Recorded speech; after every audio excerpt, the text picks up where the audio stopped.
साधु और एक व्यापारी। एक साधु नदी किनारे अपना डेरा डाले हुए था और अपनी भक्ति में बिजी रहता था और बीच बीच में ऊंची आवाज में चिल्लाता था, जो चाहोगे सो पाओगे।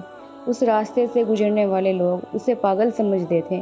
वे उसकी बात सुनकर अनसुना कर देते थे और जो सुनते थे वे उस पर हंसते थे। एक दिन एक बेरोजगार युवक उस रास्ते से गुजर रहा था।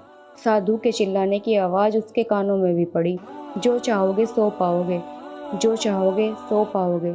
ये शब्द सुनकर वो युवक साधु के पास आ गया और उससे पूछने लगा, बाबा, आप बहुत देर से जो चाहोगे सो पाओगे चिल्ला रहे हो, क्या आप सच में मुझे वो दे सकते हो जो मैं पाना चाहता हूँ?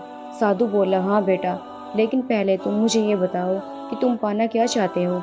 बाबा, मैं एक सफल व्यापारी बनना चाहता हूँ, क्या आप मेरी ये इच्छा पूरी कर सकते हो?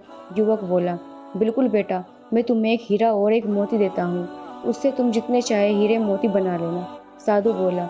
साधु की बात सुनकर युवक की आंखों में आशा की ज्योति चमक उठी। फिर साधु ने उसे अपनी दोनों हथेलियां आगे बढ़ाने को कहा। युवक ने अपनी हथेलियां साधु के सामने कर दी। साधु ने पहले उसकी एक हथेली पर अपना हाथ रखा और बोला, बेटा, ये इस दुनिया का सबसे अनमोल हीरा है।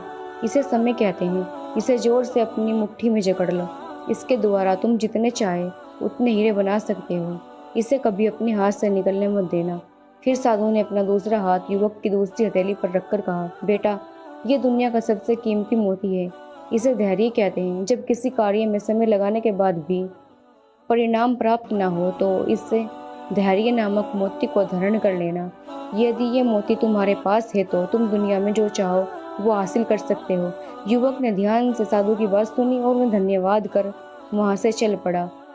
उसे सफलता प्राप्ति के दो गुरु मंत्र मिल गए थे। कुछ समय बाद उसने एक बड़े व्यापारी के यहाँ काम शुरू किया।